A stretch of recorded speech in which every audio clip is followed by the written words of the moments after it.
शरद पवारांच्या राष्ट्रवादीच्या निशाण्यावर आहे देवेंद्र फडणवीस असल्याचं अधोरेखित होऊ लागलंय। एकनाथ शिंदे से बैर नहीं, देवेंद्र फडणवीस तेरी खैर नहीं असा नारा सुप्रिया सुळेंनी दिलाय।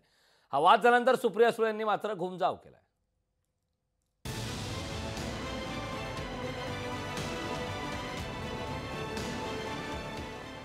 विधानसभा निवडणुकीच्या रणसंग्रामात राष्ट्रवादी शरदचंद्र पवार पक्ष विरुद्ध देवेंद्र फडणवीस असा सामना रंगण्याची शक्यता आहे।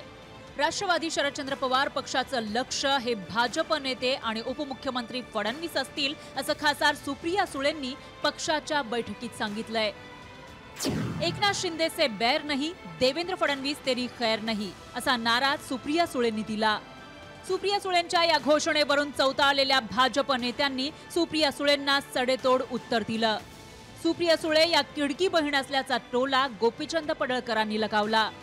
अजित पवार महाराष्ट्रभर लाडकी बहीण योजनेसाठी फिरतायत आणि सुप्रिया सुळे स्वतःतील किडकी बहीण महाराष्ट्राला दाखवतायत। देवेंद्र फडणवीसांनी सुप्रिया सुळेंच्या टीकेवर मिश्किल टिप्पणी केली आहे। सुप्रिया सुळेंनी दिलेल्या घोषणेबद्दल आपण त्यांचे आभारी आहोत असं फडणवीस म्हणाले।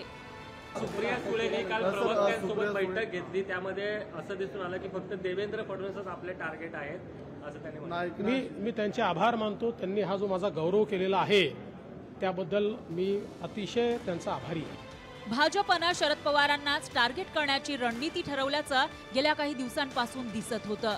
आता शरद पवारांच्या राष्ट्रवादीनंही निवडणूक प्रचारात फडणवीसच टार्गेट असल्याचं ठरवल्याचं स्पष्ट झालंय।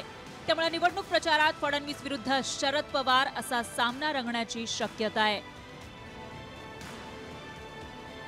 ज्ञानेश्वर पवार, लोकशाही मराठी, नागपूर।